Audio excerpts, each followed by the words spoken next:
I think we're going to go ahead and get started. I forgot Okay. last week to introduce my wonderful moderator, Annalise King Peterson. Annalise is my wonderful daughter-in-law. She's my favorite. She's my only daughter-in-law, but so by default, you are my favorite. But you're one of my favorite people anyway, Annalise. So Annalise is viewing from Philadelphia. Are you getting snow up there still? No, we actually are above 70 degrees this week. So Really a blessing. First real time of this year. Yeah. nice. We just brought up the snow. We've been in the 80s and 90s. It's like summer. It's like early summer here. It's been that way for a few weeks, so it's not very fun.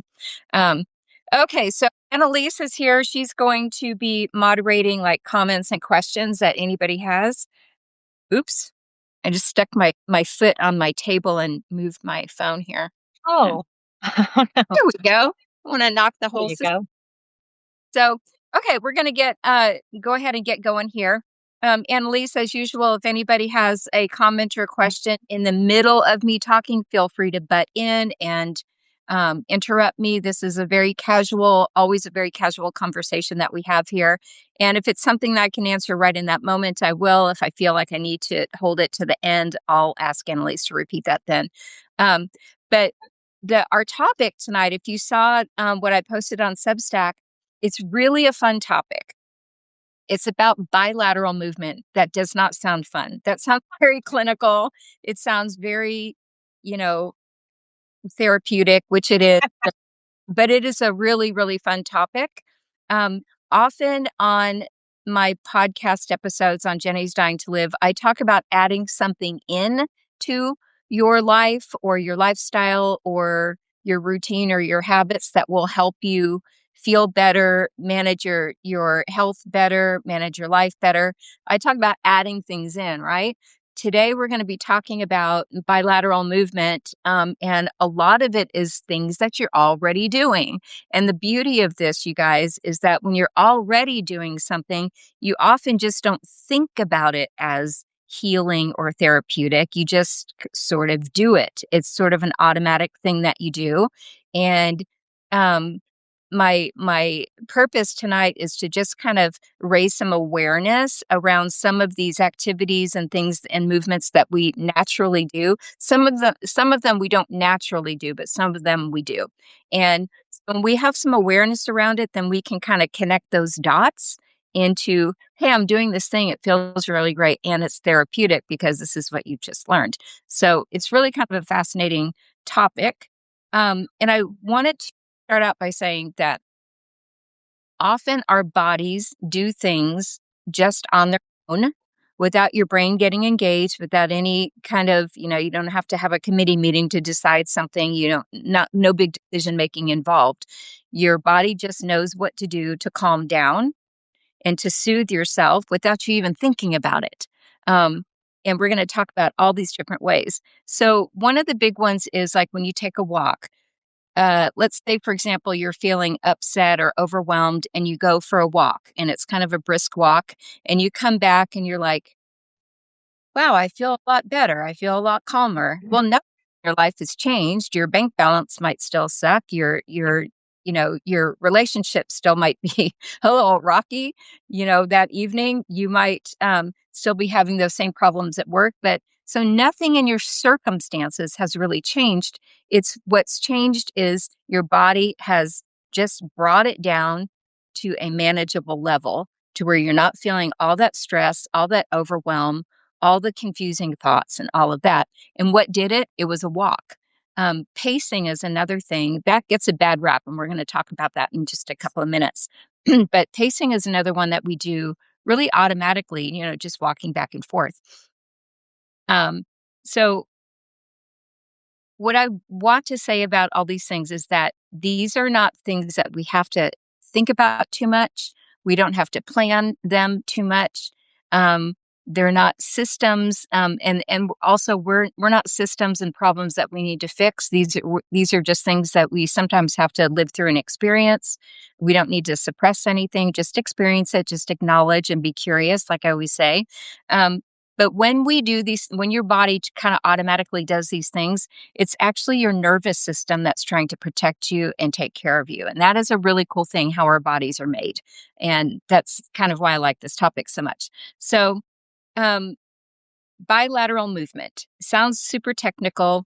All it is actually, it's any kind of movement with your body, with eyes, with hands, with legs, with feet, arms, anything, um, where you're going back and forth, left to right. It's not so much this way, like front to back, it's left to right, back and forth, back and forth. Sounds really weird, right? But there's a lot of peer reviewed research around this topic. So you guys can go, don't take my word for it, just go, look it up yourselves. But there's a lot of research on this topic of bilateral movement and activity that says that this is what's going on with the brain. This is why it helps the body to really calm down.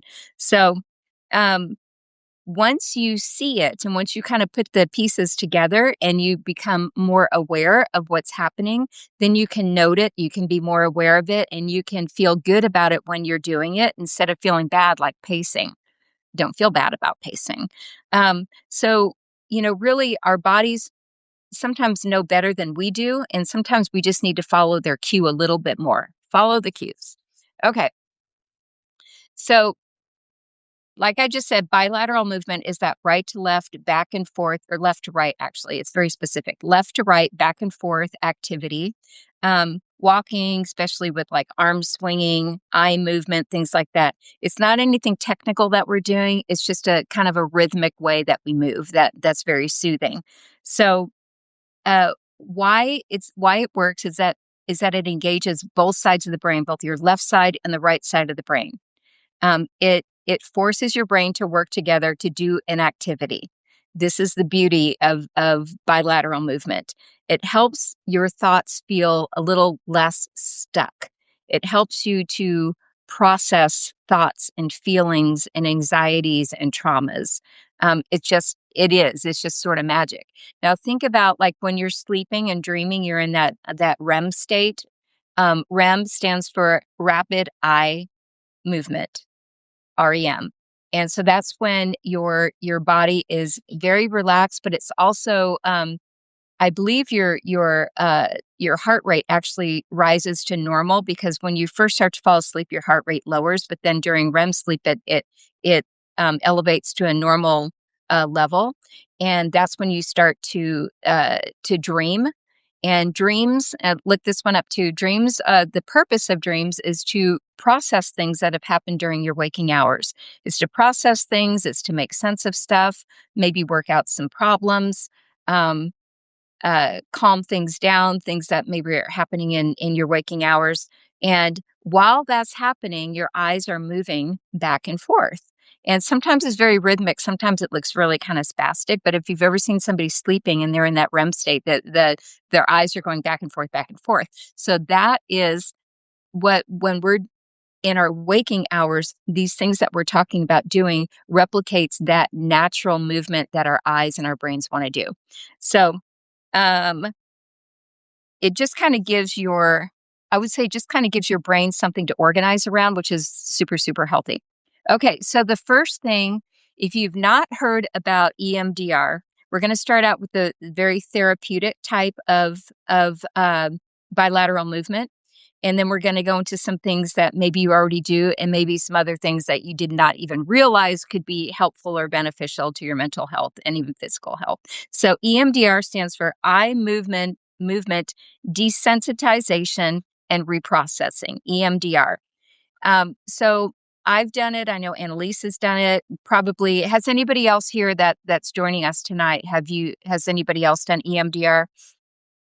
It's gonna be done in a therapeutic setting. It's not something that you really, to my knowledge, Annalise, correct me if you have heard otherwise. I don't think it's No, it needs to be performed by a licensed practitioner.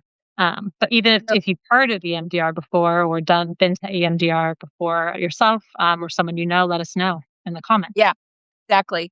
So what it is it's often used to reprocess trauma into a memory. Often when somebody has a trauma, when it's not processed and fully kind of dealt with, when you think about it, when you talk about it, you can start to feel like it's happening all over again. You're experiencing it like it was the first time, like it's never gone away. You feel re-traumatized. EMDR, a way of reprocessing that trauma into a memory. So it does not have that same hold over you. And so what they do is they take a trauma or a memory or something that's really bothering you, that's really coming up and getting in the way of your quality of life and your ability to function. And the therapist is across from you, and he or she will. There's like a series of statements. Um, and I could make one up, but I probably would butcher it because I've never been on the other side of this. But they put fingers and they're gonna go back and forth. Your head does not follow like this, it's your eyes. Your eyes will follow back and forth while they are talking and saying something, and they just keep going back and forth like this. So your eyes are moving left to right, left to right, left to right, and back again. And then it's something I can only say that I've experienced this as almost magical because I have started an EMDR session feeling if I had to rate my stress on scale from 1 to 10, it would have been a 12. And then just in those few moments of going like this and using these very specific statements that are geared to your specific trauma or experience issue, it's like everything just sort of goes down like this. It's like the air is let out of the tires in a good way. And then all of a sudden, you can just sort of have these little sparks of, okay, I'm not really traumatized. That's not really happening to me right now. Then you can kind of talk through it. So it just it softens the edges a little bit. And I'm not saying that you're going to, process a trauma in one session. It often takes multiple sessions. Mhm. What I've done, I've used it very successfully with the sexual assault that I experienced when I was 19. And so I did a series of EMDR sessions in the 20 teens.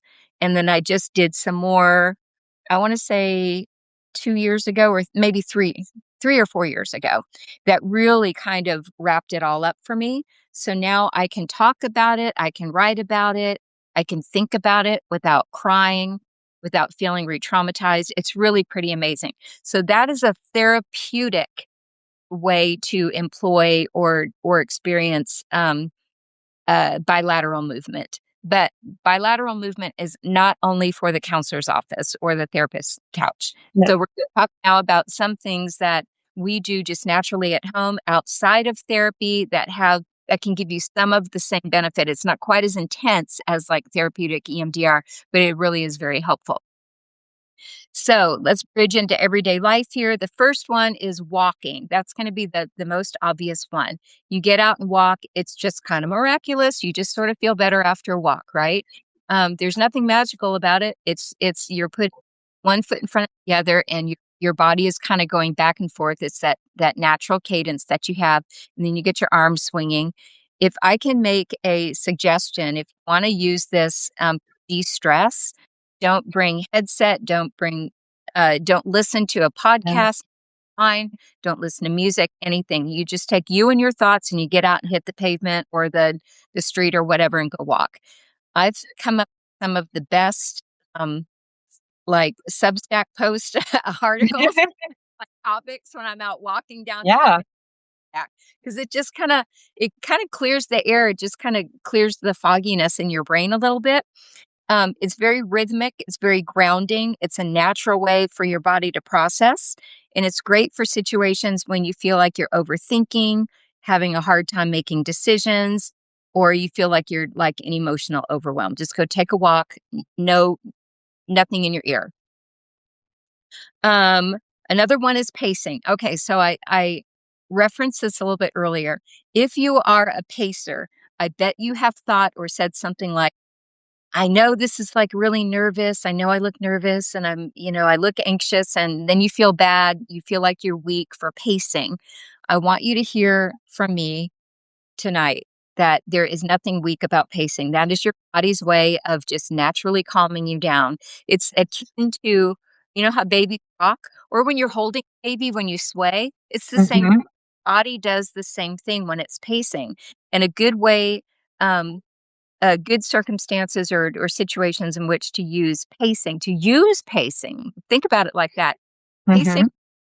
happening to you because you're weak and because you're anxious. It's your body's way of saying, I got to get out some energy here and I've got to move back and forth to just Right. kind of think something through. So it's really great for de-stressing, for like if you have a stressful call, um Mhm. yeah, a stressful meeting that's on a call, maybe not like a video call, but you could pace while you walk. Brett, my husband Brett, often paces when he talks on the phone, helps him just kind of Yes. process it better. Um, or processing hard conversations, you can use Yeah. it that benefit as well. Yes. Let's normalize pacing instead of pathologizing it, instead of putting a label on it that it's bad or weird, Yeah. or it is not. It's your body doing a natural thing to keep you balanced and healthy and de-stressing. Okay, I've got a couple of visual aids for you guys tonight, and this one is very fun. Let me reach over here. So, if anybody knits or crochets in this group, I know Annalise does. Yes. This is something I'm embarrassed to say. This is some sort of a baby something. I started knitting some years ago. The baby is probably in graduate school and is married and has 5 children by now. I don't know who I started making this for. I do not know. But the color is really beautiful, So isn't it? cute. Somebody have a dang baby and I'll make it. I'll send it.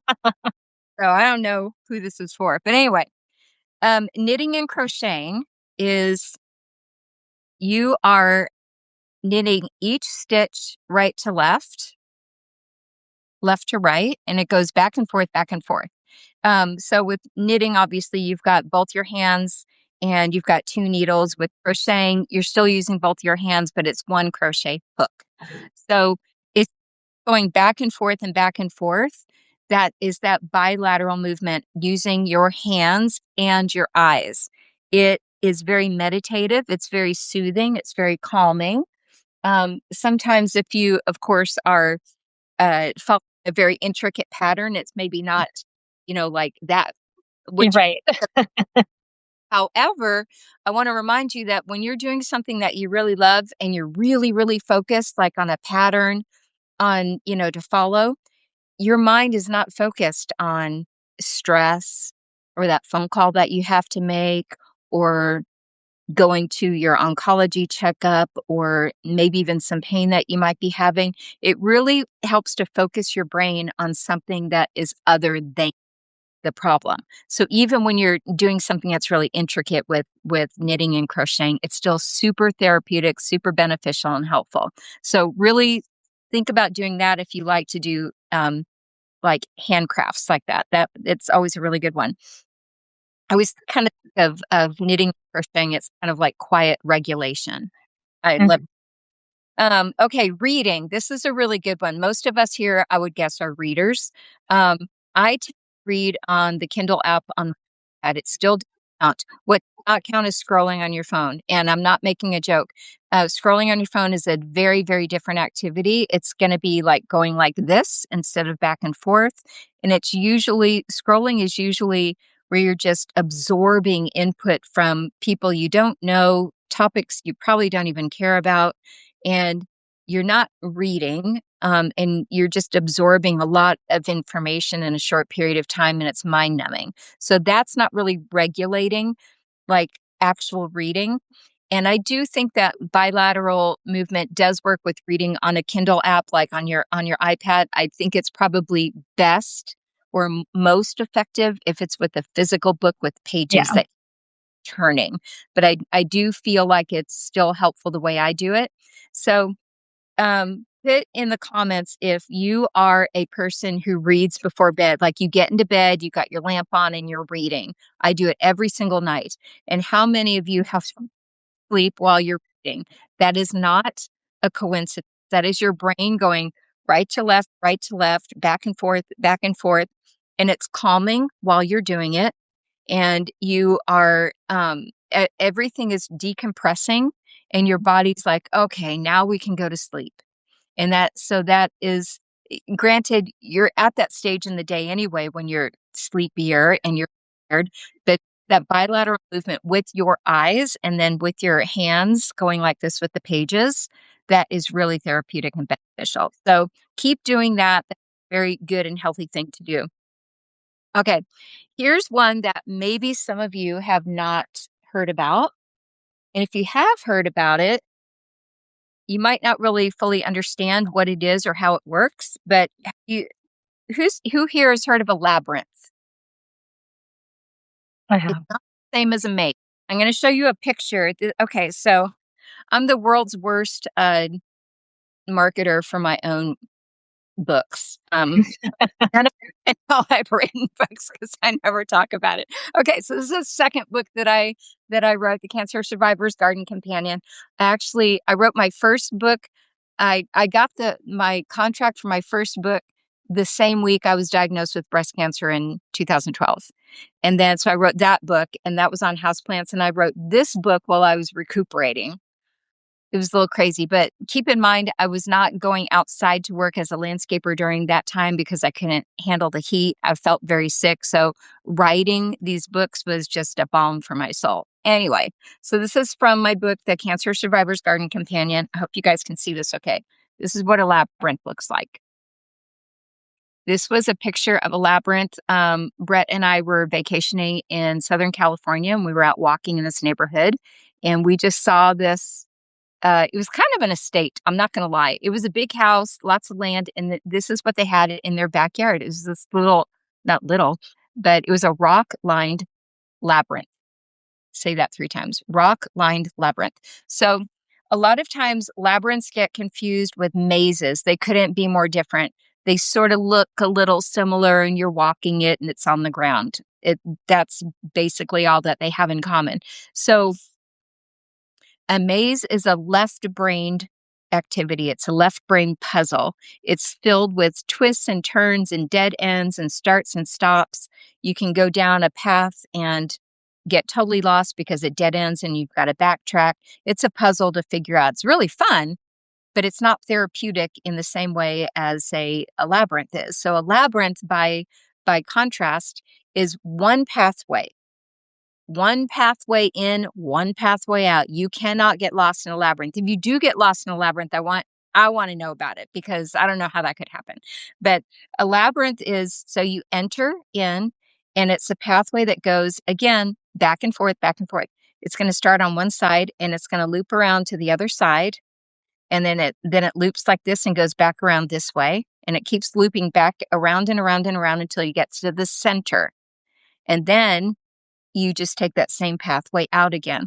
So labyrinths have been used as a meditative tool in religious communities for centuries. And I bet in your area, whatever city or state you live in, or town, just look up labyrinths near me, and you're going to find them in a lot of churches, very mainstream churches. They're all different kinds of churches. Primarily, the Christian church has really been big on this. I'm sure other churches or other types of religions and denominations are into it as well, but the Christian church really is very much so.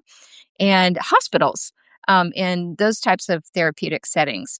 They're almost always free. Sometimes you can find them in botanical gardens as well. So I encourage you uh, to seek out a labyrinth in your area and just go give it a try. It's like meditation while you're walking.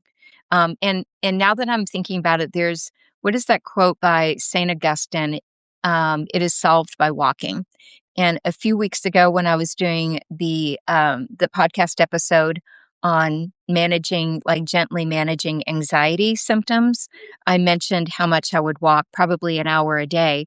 And I think that's what St. Augustine was talking about when it is solved by walking. You get out and walk, you just pound that pavement, you walk until if it's really bad, like when, back in the early 2000s with me, I walked till I couldn't walk anymore.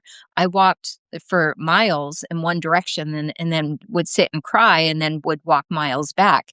And somehow I just felt better at the end of it. So a walking meditation can be a really beautiful thing to do in a labyrinth setting. It's just really beautiful, you guys. So I would absolutely encourage that. Put that off to the side. Um, it just is kind of it's like movement with meaning, and you can connect those dots um, and do these activities. I mean, most of us don't have a labyrinth in our backyard, but we can do a handcraft, we can read, we can pace, and we can walk. And those are free, they're easy, and they're accessible to most people. So I want to talk quickly about why I want to piggyback on that episode I did a few weeks ago on anxiety. How does this help with anxiety? Because I would venture to guess that most of us have some level of anxiety about something in our lives. Could be our health situation, our financial situation, maybe a rocky relationship we're having, maybe stress at work, maybe a bunch of different things. And so we have to have a lot of different tools at our disposal for dealing with this. And one of them is this bilateral movement and activities. So, how it works is specifically it interrupts those spiraling thoughts. That is really, really important because you guys know, I'm sure I'm preaching to the choir here. Once those thoughts start to spiral, you start listing off the litany of all the things that's going crap in your life, and off to the races you go. So, doing any one of these bilateral activities really serves to interrupt that thought process to give you just a moment to think things about things in a little bit of a different way. It gives you that opportunity to slow things down. It grounds awareness in the body, whether it's your eyes, your hands, your feet, your legs, whatever it is. It just grounds that awareness. Really, really important. So, because a lot of times anxiety and overwhelm feel like you're floating and you're disconnected, and it helps you feel that connection within your own body. It supports emotional processing and signals safety to your body. Remember, your brain is always looking to close those loops and to signify to you that you are safe. That is the brain's job. It is designed to be that way.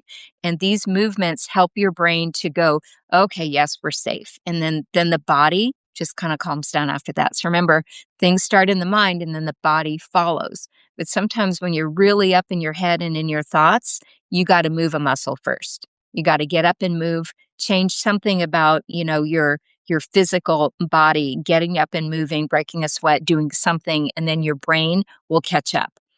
Um, so I have a thought, and it's not a unique thought to me, but our bodies are made to move. They're made for rhythmic movement. They're made for purpose. They are not made to sit like we do now. And I think that, centuries and centuries ago, our bodies moved differently. We did more physical work. And so we kind of naturally worked out a lot of our problems in the course of our workday. But now we sit so much, I feel like we've just lost that connection with our bodies. We don't know what feels right anymore. We don't know what feels calming and settling and stable. We've lost that ability, or that ability has been definitely weakened, I would say, in how we communicate with our bodies, how we pick up on cues that our bodies give us. So it's really important that we become aware of how movement impacts us, how we feel about it, what movement feels good to us. And I think that's kind of where I want to leave it this evening is I always try to give you something to focus on for the next week. And so this next week, I would invite you to, as you're going through your week, when you are involved with some type of movement, just start to become curious and start to be aware of what movement feels good to you. How do you Mhm. or a walk? How do you feel after a walk? If you're a pacer, how do you feel after you've paced on a phone call? How do you feel after you've been reading for a while? And because it's when you do those activities, but then are you acknowledge how you note and acknowledge how you feel afterwards, during and afterwards, that's when we connect the dots, you guys. That's when the therapy really kind of takes hold, or the therapeutic benefits really take hold. And when we're aware of it and we can connect those dots and we can go, okay, now when I do this, I feel that. Because a lot of times we give these really poor labels. We put these really poor labels on our activities and movements, like, if I was stronger, I wouldn't need this. If I was more resilient, I wouldn't have to do that. Well, yes, you do. This is your telling you, yes, yes, we want this. This is a normal, natural thing to do. So if I have homework for you this week, it is that just become a little bit more aware of what movement in your body feels good, feels relaxing and soothing to you, and note that. And those are the things that you want to do. Those are the things that you want to lift up for yourself in your life as you're not just going hard times, just every Right. day. You always want your body to feel, and your brain, everything about your life, you always want it to feel like aligned and good and safe for you in a good, healthy way, not in a shrinking back safe way. But you want those things in your life. And this is one way that we can kind of help that to happen. So, Mhm. Annalise, what have we got going on over there? Anybody got any questions or comments so far? No questions or comments right now. I think you probably left everyone with a lot of ideas. I know I realized during this podcast that I do pace, and I just had never, especially on phone calls, and I just had never really thought about it. But it does really help me. So now Did I'm you, now I'm going to think about what else I do subconsciously. uh, Annalise, when you pace, were you telling yourself, was your inner dialogue that that was a weird thing to do, or you shouldn't be doing that, or oh, this means I'm anxious? Maybe a little like, "Oh, I don't feel like I was nervous about that phone call," or maybe like, I guess I maybe it makes me question a little bit more, like, "Was I nervous?" And instead, now I'm just thinking, "Nope, that's just something that instinctively feels right for me to do Yeah, when I have this, and so I'm gonna do it." And especially if it's a challenging conversation, yeah. I'm gonna make a point to do that and make sure that, I incorporate that. I think it's a really thing to do, especially with that, because Yeah. that's one activity that um, my friend Todd used to pace all the time. We had this housemate years ago he used to pace really briskly in the house. We had a long hallway, and he would pace back and forth. And he would say, "I hope I'm not making you nervous." He goes, "This is the way I make decisions," and it Yeah. worked. And I said, "No, you're not making me nervous. Not at all." I found it kind of fascinating, to be honest. And I thought it was really cool that he knew his own process really well. And so that's what we're talking about tonight. Know Yeah. your own, know what works for you, know what movements are going to support you, so Mm. that you feel less stressed, feel less overwhelmed, feel like you can, move through an issue that you're having in a way that feels supportive to you. Right. Alrighty. Well, if we don't have any more questions or comments from the peanut gallery, I keep waiting for somebody to throw me a question that's like a wrench and things, like, see if she can this one. It'll happen at some point where I'm going to be like, I don't know. You got, I have I'll no start thinking. I'll idea. start thinking for So next week. I used to belong to this church where when it was a fifth Sunday, it was a very, very, very small church. Like, we're talking a few dozen people. And we used to play this game with the organist. During the church service, it would be like stump the organist. We would look through the hymnal and we'd pick out the most obscure hymn. And she almost always could play it. But that was pretty fun. So you guys might have to like do a stump Jenny one week. Love that idea. Live, I'm not sure. It could be fun. I don't know. Anyway, I hope you guys have a really good week, and I do hope that this was helpful to you all. I always want to be bringing things to you that add value to your life, that help you live in a way that feels more purposeful and more calm and more peaceful, especially during these crazy times we're all living through right now. It's kind of unbelievable some days waking up, see what's going on in the world.